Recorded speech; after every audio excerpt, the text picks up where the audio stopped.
हरि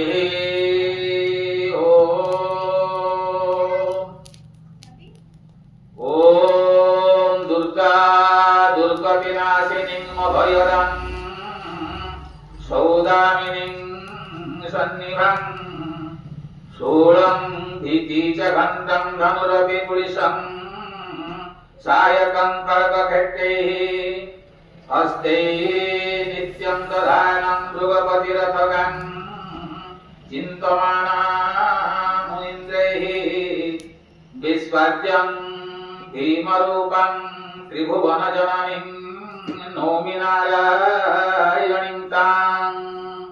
अथ सप्तश्लोकी दुर्गा शिव उवाच देवी त्वं भक्तसुलभे सर्वकार्यविधायिनी कलौ हि कार्यसिद्ध्यार्थमुपायं ब्रूहि यत्नतः। देवी उवाच शृणु देव प्रवक्ष्यामि कलौ सर्वेष्टसाधनम् मया तवैव स्नेहेनाप्यं वास्तुतिः प्रकाश्यते। ओमस्य श्री दुर्गा सप्तश्लोकी स्तोत्रमन्त्रस्य नारायण ऋषिः अनुष्टुप् छन्दः श्री महाकाली महालक्ष्मी महासरस्वत्यो देवताः श्री दुर्गा प्रीत्यार्थं सप्तश्लोकी दुर्गा पाठ विनियोगः।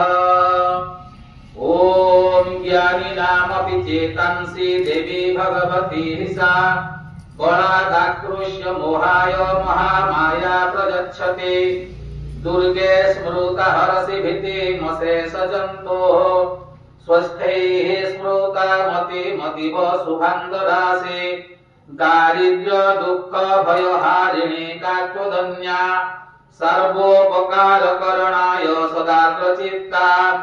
सर्वमङ्गलमाङ्गल्ये शिवे सर्वार्थसाधिके शरण्ये त्र्यम्बके गौरी नारायणी नमोऽस्तुते। शरणागत दीनार्थ परित्राण परायणे सर्वशक्ति हरे देवी नारायणी नमोऽस्तुते। सर्वस्वरूपे सर्वेशे सर्वशक्ति समन्विते भयेभ्यस्त्राहिनो देवी दुर्गे देवी नमोऽस्तुते।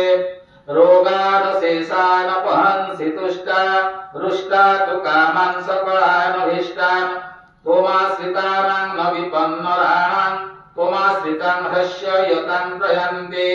सर्वबाधा प्रशमनं प्रलक्ष्यशाखिलेश्वरी एवमेव त्वया कार्यमस्मद्वैरी विनाशनम्। श्री श्री सप्तश्लोकी दुर्गा